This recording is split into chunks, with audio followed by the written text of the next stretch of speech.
This meeting to order. So I will call this meeting to order of the City of Alpine Music Advisory Board at 5:31 p.m. We do have a quorum. Our excellent city secretary. Here's Andrew. Yeah. And so we have even more of a quorum. Bigger quorum. Here's a chair just for you. And okay, so the meeting was posted appropriately. We can show through our paperwork here. We have a spot for public comment on any agenda items, which would be appropriate with our agenda subject, but no one is present, so the public will not be speaking now. Also, public hearings, which we have, let me see. No, we have no public hearings either. We have minutes. I know the article attached last meeting. And we have agenda items. So no, we don't have minutes. There wasn't any action at our last meeting. We just chatted, which I prefer as an agenda personally. So then we'll move on to information and discussion items. So we are going to discuss noise ordinance considerations, including possible updates and changes to the existing noise ordinances and complaints received regarding the current noise ordinance. And so for any of you who don't know, I don't have all the details. I don't know how many complainants there are or have been, but there have been somewhat regular complaints around the Ritchie within that neighborhood. And so I've spoken to one couple who they really would prefer it to be quieter, but they also go out of their way to stress that the Ritchie are good neighbors, and there's not rancor there in that relationship. But it's a question. And where the council left it when it was brought before them, and I'll let counselor or council member? Counselor sounds so good. Reagan. I'll let Reagan speak to from the council perspective. But what was discussed at that meeting was essentially a fact-finding process. I talked to Rick Stevens, whose idea that was, and they haven't gotten anywhere on it. But what that process would look like would basically be, and I think it might behoove us to follow along to a certain point, it would be to basically meet up with the cops and a decibel meter at some events to actually get a feeling for what did the numbers sound like in the neighborhood, or anywhere else, and so because that's the question that's before the council, and they'll of course be making the decision, is essentially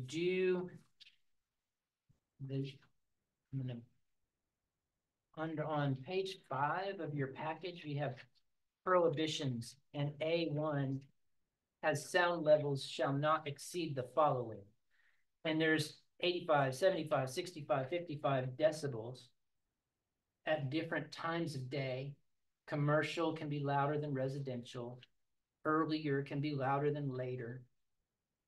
But the question is, are those the right numbers for Alpine?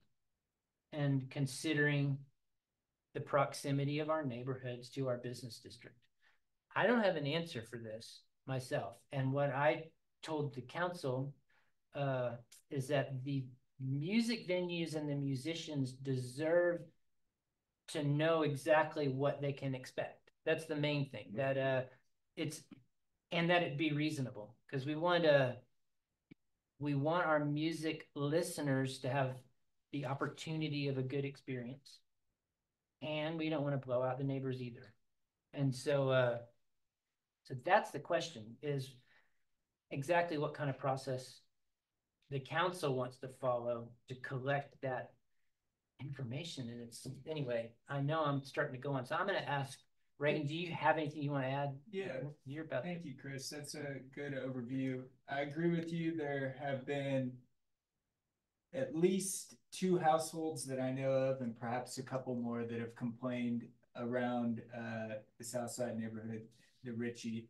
And we don't want to just say them. We'll say that the last meeting that this was brought up, other venues, including Railroad, the old bar that's Crystal.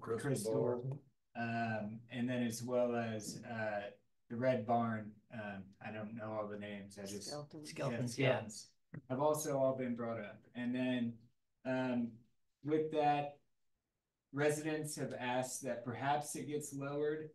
My personal view is I don't know what the number is, like you said, but at the same time, if we're lowering, I feel like, you know, it's gonna always, it's never going to hit a right number because some of these folks want quiet.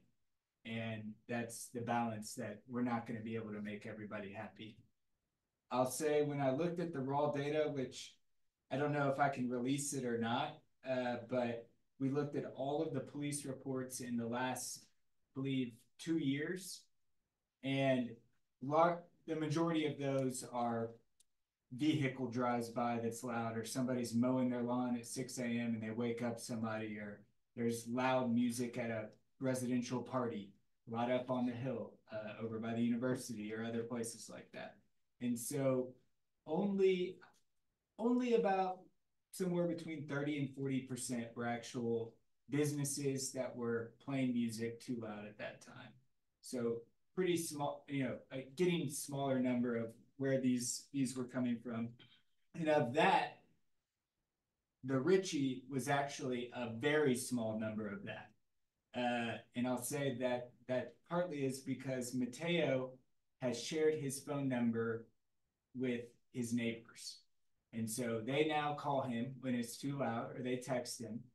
And actually neighbors are even sharing his number, which at first I got worried because I thought that the city was giving out his number, and I made sure that he did that on his own. He did that to be a good neighbor, because we wouldn't want the city giving its job to somebody else, right?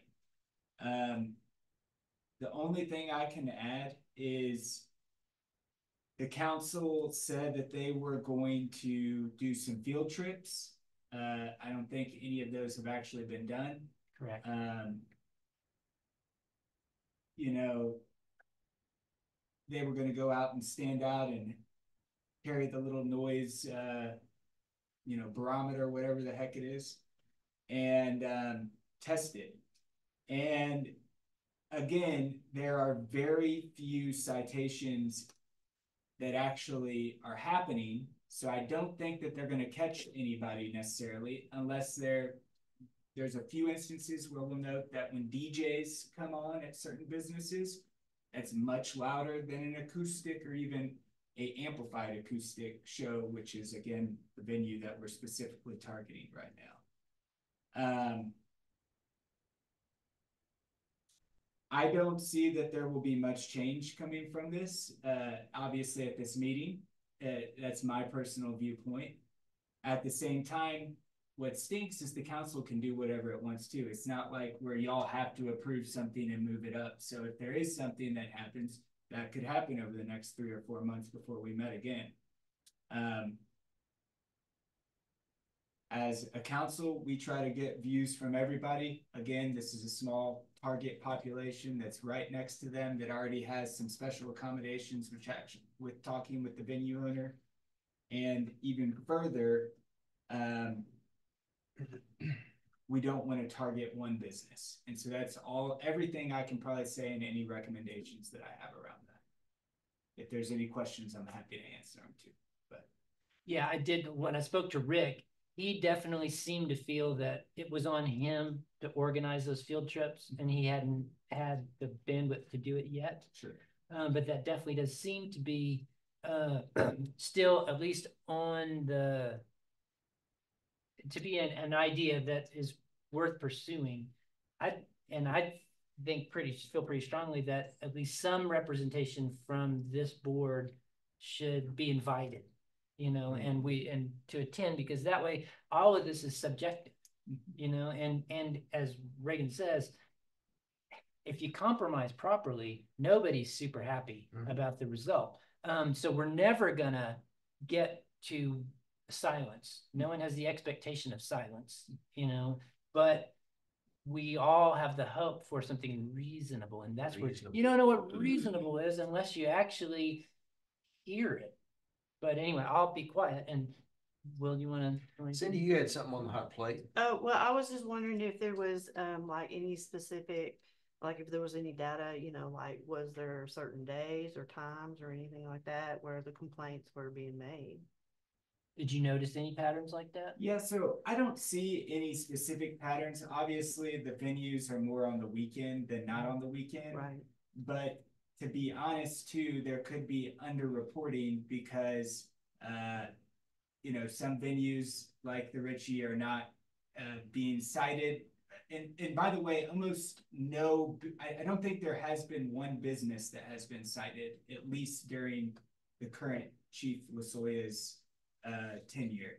So Yeah, 2, 3, maybe 4 years. Yeah, from what I've heard is that almost every time they come and investigate, they test the volume and find that the ordinance is not being violated. So that's Well, and that's what I was thinking. Or if it is, then they're asked them to turn it down. And, we have said that we're going to give leniency, at least for the time being, before we say, hey, enforce it, or one warning per month, or wherever that might be. And that might also be something for y'all to discuss too, is that could be a great recommendation for us, the council, then to give to the police officers. And that was an idea of mine, is to say, hey, we're going to give one warning a month while we're getting into this, or something like that, so that we don't go out and just start giving fines to everybody either. That's another added point. When we were working on the ordinance, Daryl and I were talking a lot about education being really necessary for the venues, because if you're going to set a benchmark, the cops need to work with the venues to make sure that those venues know what that is. And so that is, there's a process there where, if you go over, well, that's an educating, a teaching moment, and if it keeps happening, then you enforce. Does anybody else have? And I would think that it would be the responsibility of the business owner, if they're having live music, to, obviously Mateo is being wary of it, but other business owners as well. I mean, are they exercising? Are they properly educated? Right. Yeah, because the venues have to be educated, and it is their responsibility to educate the musicians. Right. To give them that expectation. Right. Yeah. Yeah. So, I mean, I think some of that responsibility, that's a lot of responsibility for the business owner. Yeah. If they're going to be, especially outdoors. Yeah.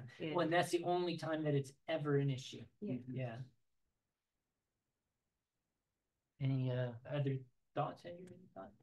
Well, any observations? I think what you brought up as far as this fact-finding mission and us being a part of it in good faith. Yeah. The arrival at an objective reasonableness, and even though that's going to be a floating scale when it becomes subjective, but that's why we have a quorum for discussion, and that's why everybody comes to an agreement of reasonableness. Yeah. And so, I mean, at 200 feet, you'll be taking sound and waiting for it to hit the 75, and it's nowhere close, and then a truck drives by and it peaks a little bit, but that tells you what the relativeness is. So I think a little fact finding in good faith would do a lot. And like you said, never will you bring it down to enough to where somebody says, that level of noise I'm fine with. It seems like It's about Mateo and the Ritchie seem to be on top of it, like you said. I mean, they're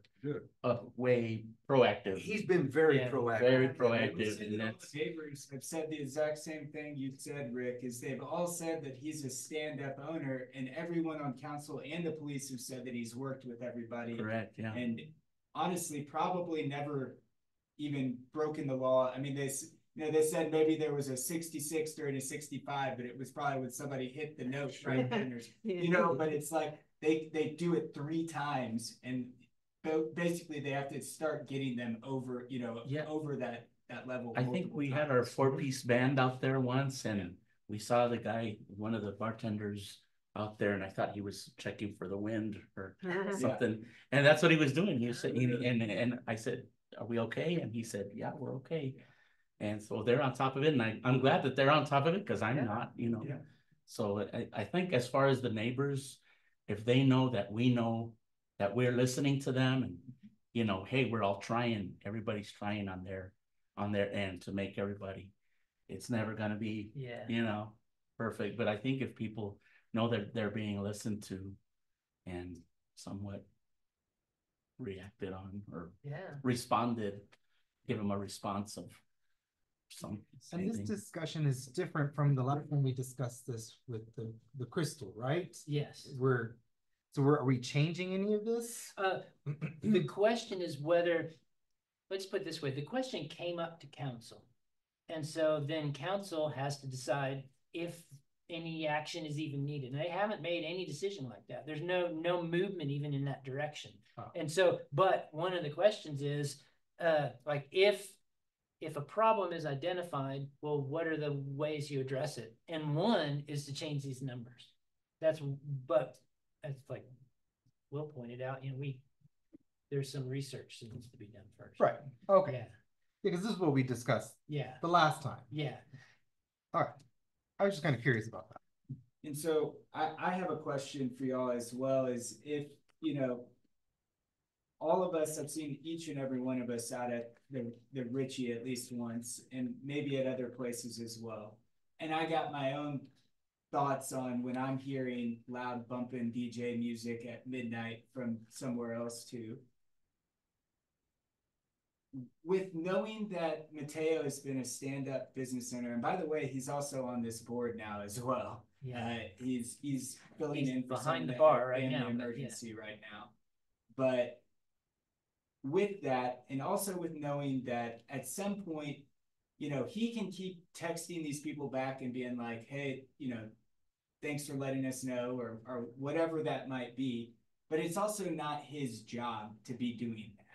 It's more that those folks, they need to either call the police department and have a reading done, or they're gonna have to have some understanding that the police departments, I guess is a better way of saying this, is that they're called repeat customers.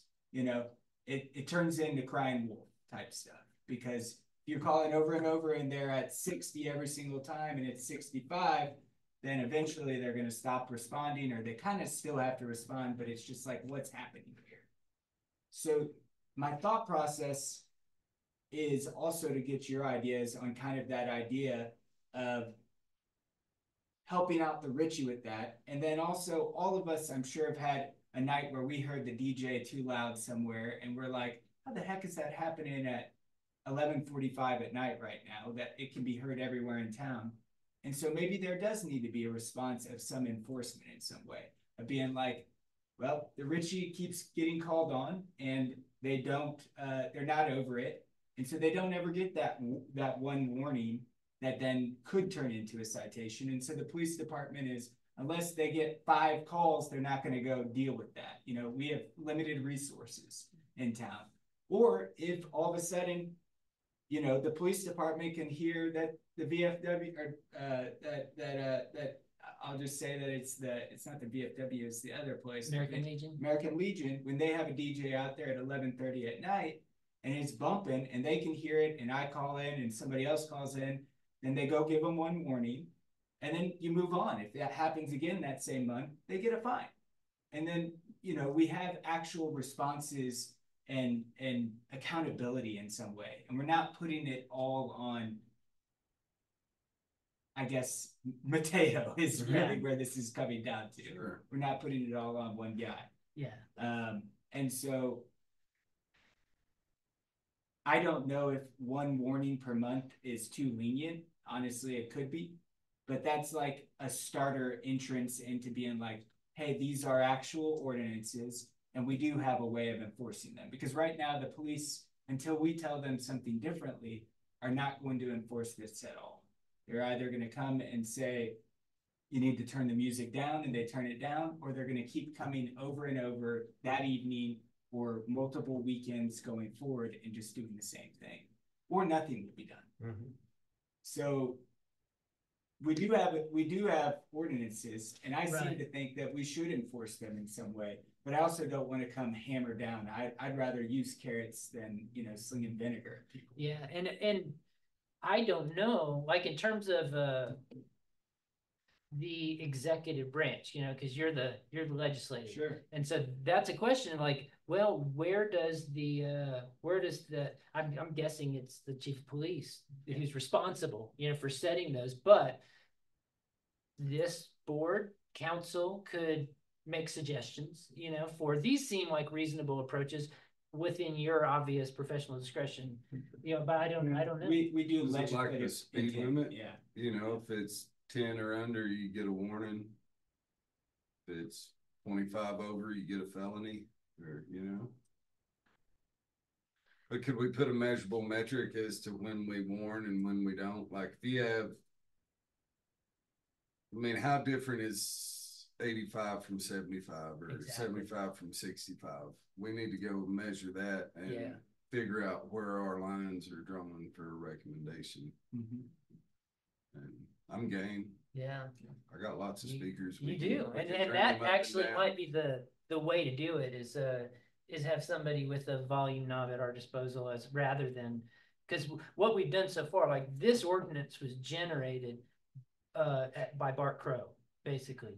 There was a Bart Crow concert at the Crystal, and Daryl and I both thought that's a good test case because everybody complains about the Crystal because they've got that outdoor stage with only a visible backing, there's no sound control on the back of it. And so the whole neighborhood always complains. So Daryl and his guys took tons of readings that night, and the live music was all well within these numbers. And, but the DJ went over. And so that's when we decided that like the live music permit would only be available for live music. If recorded music is more prone to that, well, let's just not give it that leeway anyway, so anyway, so far it's only been those test cases, like the council said, oh, Skelton's going to be having live music homecoming weekend, let's do it then. But it's probably better just to set something up and then get 200 feet from it and then talk on the phone and go, hey, turn it up, now turn it down. And we can all see what it sounds like. Put a trio out there. Drums carry different. Bad notes carry further than good notes. Notice that. You don't need a decimal meter to find that. Whoops, somebody hit one. So that brings us to, so our recommendation, it sounds like, at least on a consensus basis, is let's encourage the council with our participation to continue with that fact-finding process. And then there's a question of working with the police to have a conversation about, what are the enforcement protocols right now? Yeah. And maybe have I bet that that could be just a kind of stakeholder conversation, with the chief. Yeah. So maybe the, council ideally under a quorum, whatever Toma allows. I don't know how many that is. Is that Typically, two? I think we kind of act like that's legislative intent, I guess, is Yeah. we could write other measures in, like a first warning is this, or this is that, but at the same time, the informal relationship with Chief Lasoya has always been, Yeah. this is how we'd like you to enforce this. And he's been happy to oblige. Yeah. And I'm sure he wants more guidance too.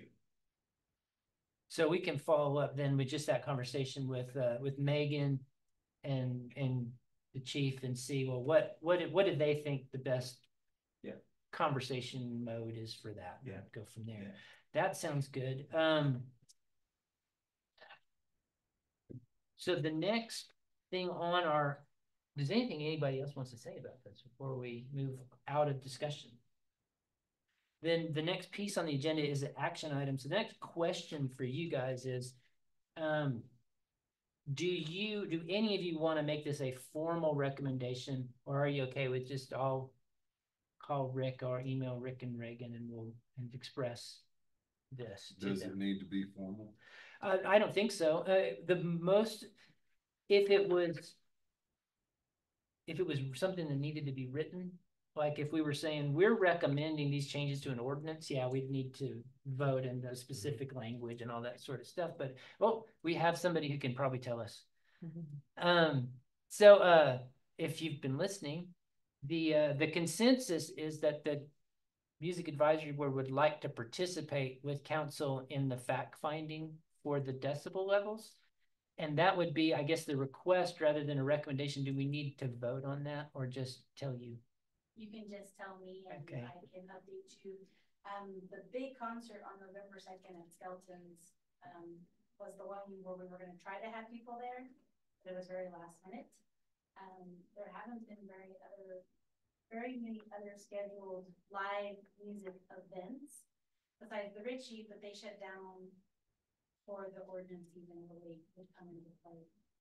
But no, definitely. Yeah, so our recommendation would be to invent one at a convenient time for council and the board. And we can just do some experiments with the decibel meter. That would be wonderful. Yeah. Sure, and it doesn't even have to be there if it would bother the neighbors. I mean, it could be in the middle of the afternoon and that'd be I less think we likely should to do bother. several places. Let's Yeah. do there, let's go stand in front of Cow Dog. Let's set up through the blues system and we can go to Skelton's. I'm sure they won't mind giving us an afternoon to try it out. I think the Skeltons may have something.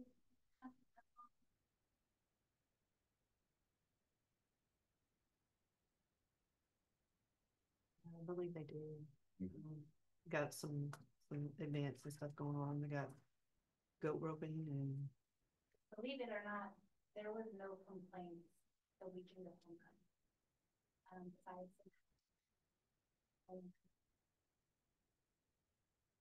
yeah, cause I was downtown and I could hear.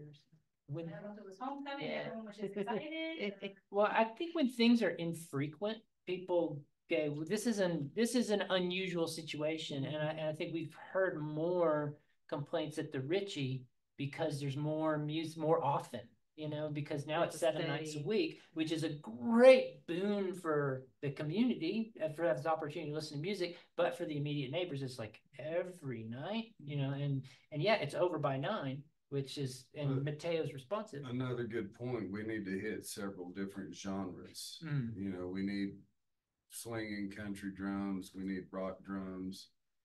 Folk music doesn't make a big splash in the rattle your wall world all the time, but we should still probably do a duo with guitars or something and see how loud is too loud. Mm-hmm. And I should have read this during our discussion, but David Keller responded to my text inviting him to come tonight.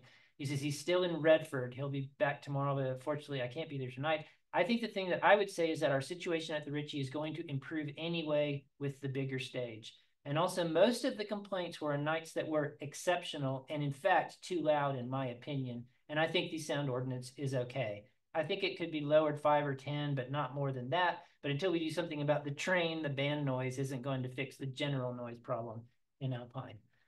When he mentions the stage, he and I had talked about the fact that right now the little stage aims right at the neighborhood. But when they finish the larger one, it's going to point at the building. And I think that will actually contain some of that sound travel. But Or we'll give it a springboard. Yeah, we'll find out. Right. We'll find out. In your recommendation.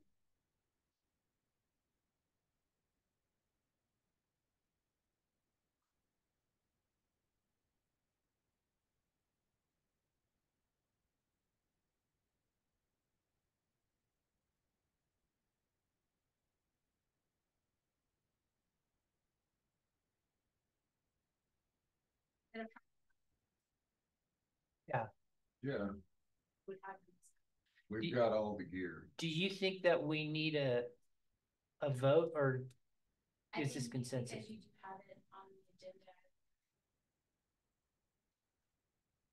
Okay.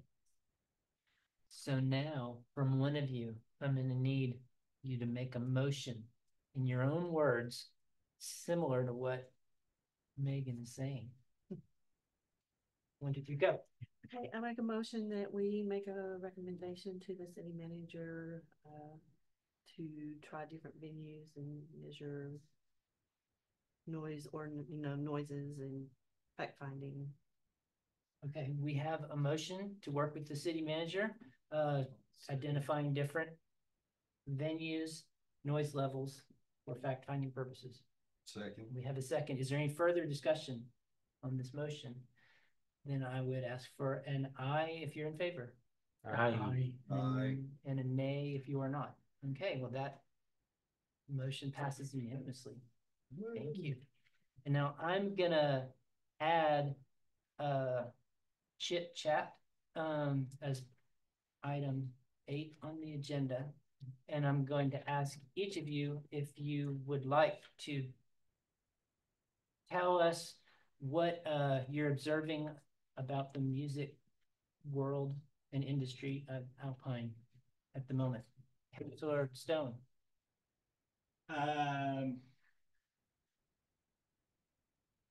I have seen a pickup of really great artists coming through town, especially at the Ritchie. I'm pretty happy to see that. As far as moving forward, and I'll be honest, my term ends in May, but my hope is to help this board and or a board creation of like a music and art board to be able to have some teeth in not just being an advisory, but being able to actually have some grant funds or something else behind it to be able to attract more musicians and more artists to this community. I think that this town needs help in bringing out artists, and so I would appreciate y'all's support in amplifying that message towards council if y'all agree as well. That's all I got. Well,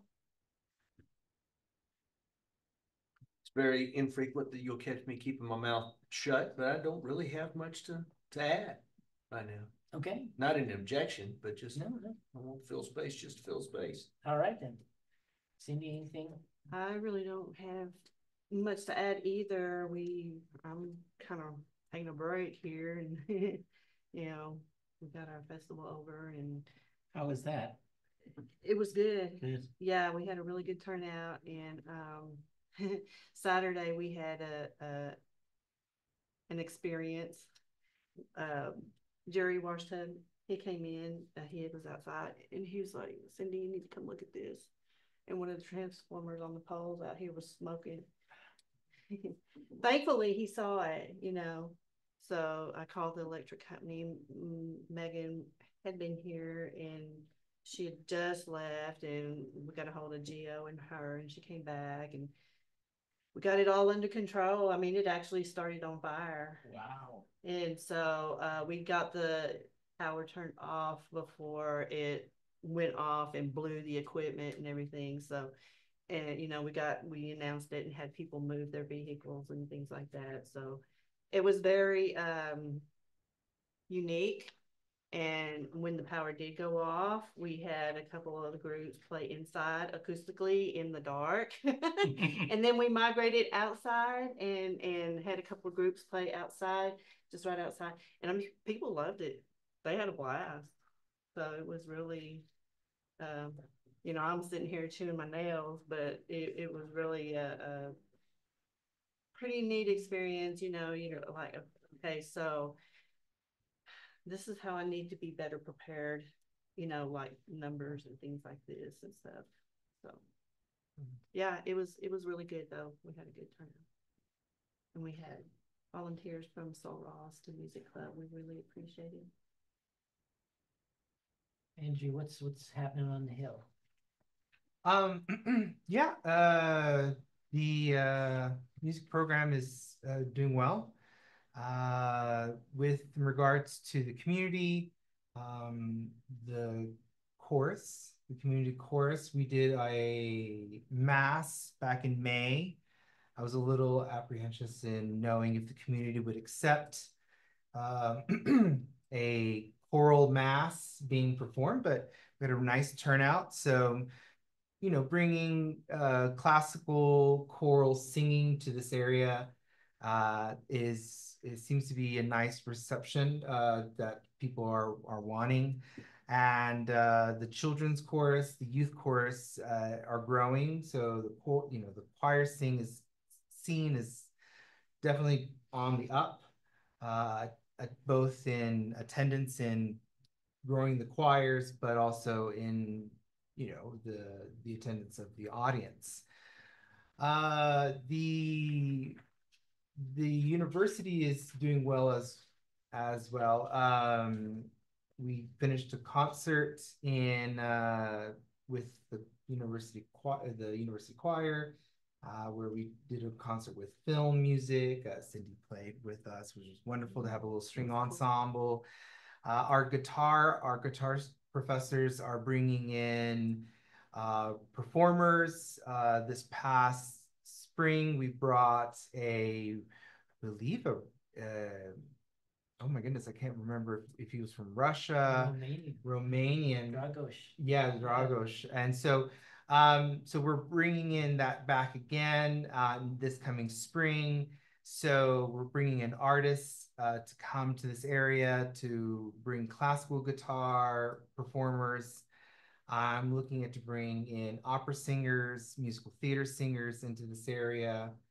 And so the university is doing our best to enhance this area with a different sound that maybe the area may not be accustomed to, with more opera, more musical theater, more classical, and to hopefully and it seems to be very well received. And so little by little, we're going to be working to bring that to the city. So yeah, things are, and we got a new band director, so he's helping out with everything with the band side, the wind ensemble side. So we're doing well.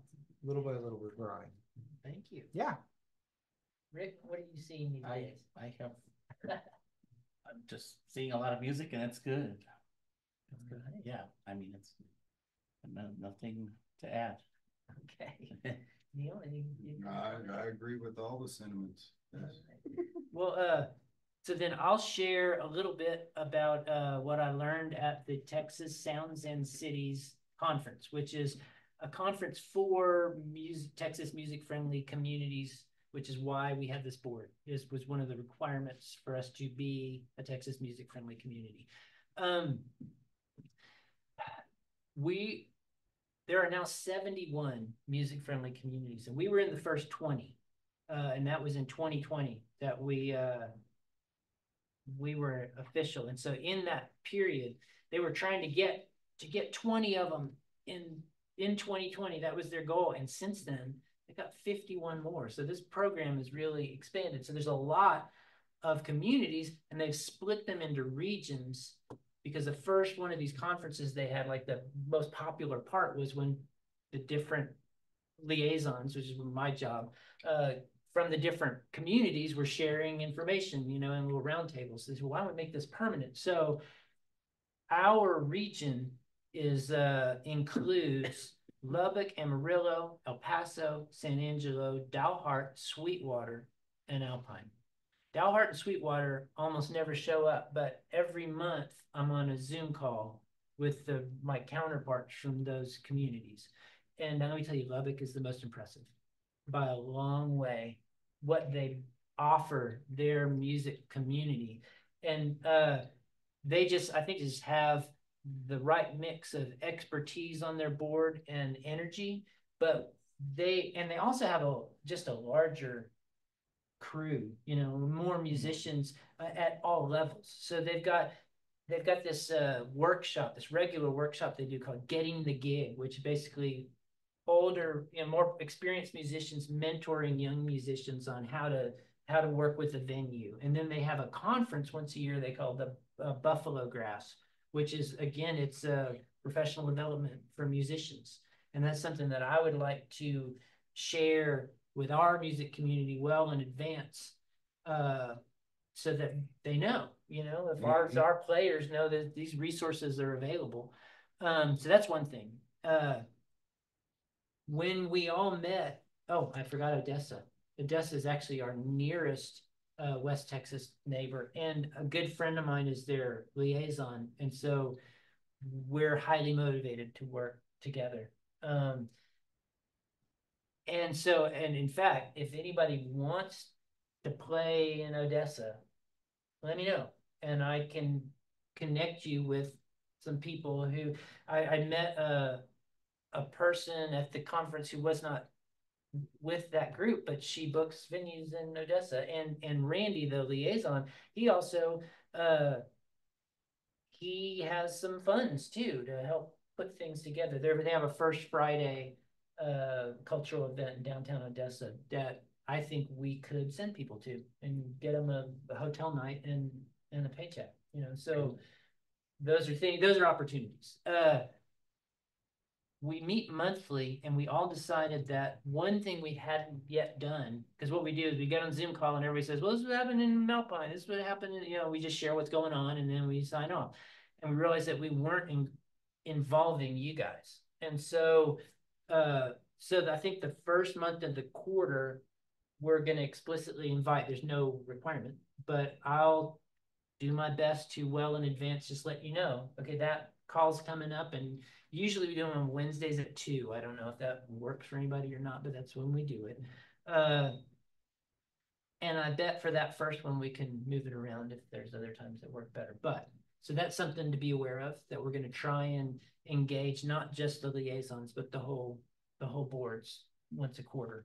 The other opportunities that I learned about, and one for you might be, so the music license plate, you got all the specialty license plates, and that goes, you probably already know about that grant program. So they go into the funds from the music one, goes into a pool of money, of grant money that's administered by the Texas Music Office, which is over our program. And there's 2 things you can apply for grants for, and one is musical instruments. And so there's up to $3 grand that you can apply for musical instruments if you feel like the Play It Forward is ready for that. And I got the contact at the music office to help go through that process. If at any point you want to do that, we can do that. Yeah, I've visited that a few times. Yeah, so it's been rolling around. And so I know there's overhead. The one thing they want is they want a Texas vendor to sell the instrument.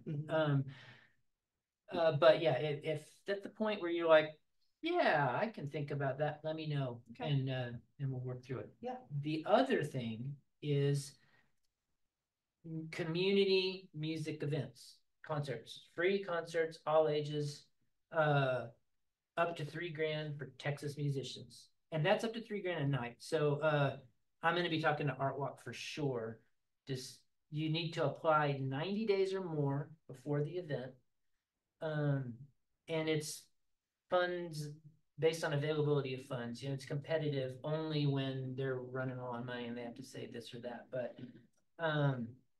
But there's money there, and they're starting to promote it more because they haven't always spent all the money they've gotten. That's their goal, is to make sure they never have any money left over at the end of the year. So those are the 2 things that money can get spent on. The last thing to think about is the Texas touring roster. Have you heard of the Texas touring roster? Well, there's 2 beneficiaries of it. And one, every 2 years, I think, they take applications and Reagan, I'll pass this on to Hannah to pass on to Monty, but it's not just musical artists, it's visual artists as well. Anybody that can do a program and tour with it. You can apply with the Texas Commission on the Arts to be part of this roster. And if you make the cut, you're basically saying, I'm available and willing to travel to perform, do my thing, to do my art, music, or what have you. And then if you're on that roster, then you're automatically backed by grant money from TCA. And so a nonprofit can then hire you, and half of your fee is covered by a grant. And so there's opportunities to make our musicians who are interested in traveling to get on that list, but also our nonprofits, especially the ones that are booking music anyway, because things like Art Walk, could, if you look at the touring roster, and if there's somebody that you want to hire, well, all of a sudden you're hiring for 50% off. So those were the main opportunities that came up at the conference that I wanted to make sure that we shared. The last one thing they're working on, I mentioned it at our last meeting, is the directory, the online directory of the music industry of the state, because they began as assess the economic impact of music. That's why they existed. So they were keeping a database of economic impact, how many people are employed in this industry and things like that. And so so they're working on moving their spreadsheet program over to, well, it's not just that spread. Anyway, this clunky old software onto a new thing. And one of the things it has is a geographic interface where you can just easily sort by place. And so every city will have its own landing page, basically. And so I never managed to build. I have a spreadsheet with everybody whose contact info I collected in music industry that I shared with the Texas Music Office 3 years ago. So everybody who I hadn't met or who's moved here and started playing in the last 3 years, I don't have them in my list. But I always intended to get it on our website to help promote our players as hireable, to people who might want to book somebody. But we can use the state's Alpine page for that. And once it launches. And so they'll be doing some workshops once it launches about how that works. So I want to put that on your radar. I think that's cool. But the next thing is actually finding the people who want to be on there, and so there's two things in terms of contact info. One, listings in that directory, but also I have a mailing list from that database that I occasionally send out emails to, but not that frequently, and I don't frequently have anything to tell them. But if you guys think there's value in that, I think there's value in the community communicating within itself. And that's like a broadcast place where if we get close to all of the players and venues and et cetera, interested people on a mailing list, then something comes up at the Bluegrass Festival, you need something or whatever, I'm the bottleneck of the one who has to send it out, but there's that possibility. So I'm tossing that out, mainly asking the question, how valuable does that sound? And if it does sound valuable, then I'd ask for ideas on how to get the last 3 years worth of, and then Song Swap's a good place to do it, but where else, how should we go about drawing those folks in and getting them on that list? And then if we do that, what kind of things do you think we should share with ourselves about it? So Mateo's on the call. Mateo, are you do you want to unmute for a second if you can?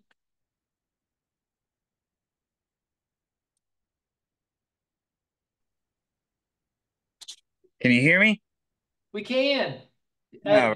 Did you catch any of the conversation about noise ordinance and the Ritchie? Were you able to be here? Yeah, I've been a little busy and then caught kind of the tail end of that. But with what David was saying, not only will we have a bigger stage and like just not even a bigger stage, just a stage facing the building as well as an indoor stage, which will just be a huge game changer once the upstairs big room is open. And so any band that is like that we think might be louder, or full bands or drums, etc., we can just kind of put them up in the upstairs, and so it's just inside already, which will help with sound and everything. I think I'm not trying really to play music much later, but it would be nice to like have music inside till 10 or something. Again, nothing like rock and rolly or heavy, but just kind of the usual stuff we've been doing. But you know, for the people that want to stick around a little longer on a Friday or Saturday night, with live music. Absolutely. And I will say that when there's rain clouds, I'll be happy for an upstairs room that can fit people in it. Yeah, no, me too. Well, every time it drops below like 65 degrees or it gets a little cloudy, I get a little nervous about, you know, the crowd or live music, etc. But once that's done, it'll be won't even worry. Yeah, and I don't think you guys have much to worry about. Like you're working it on an individual basis, which you know, neighbors talking to each other is always the best way to solve issues, and you're really taking the forefront there. What's up, Brian? Sorry. Yeah, go ahead. Got to go do the job. Okay, well, and welcome to the board, Mateo. Yes, thank you guys to be on it. Really looking forward to, you know, sharing ideas, bouncing ideas, and really truly putting Alpine on the map as a musical big time space that people are drawn to, want to come out here regularly, fit it into their tours, etc. And I think we can make that happen for sure. All right.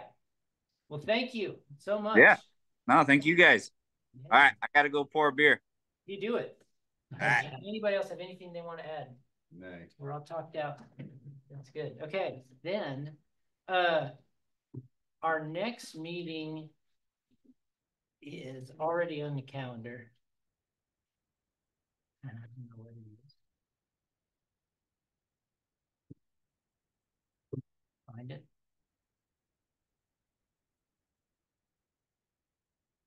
March? No, February. Let's see. Yeah, what color is it? February's the red for Valentine's. Where's music? I don't know. Well, now I don't know. So I'm gonna have to email you all with that. So we will schedule the next meeting via email. Okay. And the number 9 on the agenda is adjourn, which we are now. At 6:24. Thank you so much. Yay. Thanks a lot, Chris.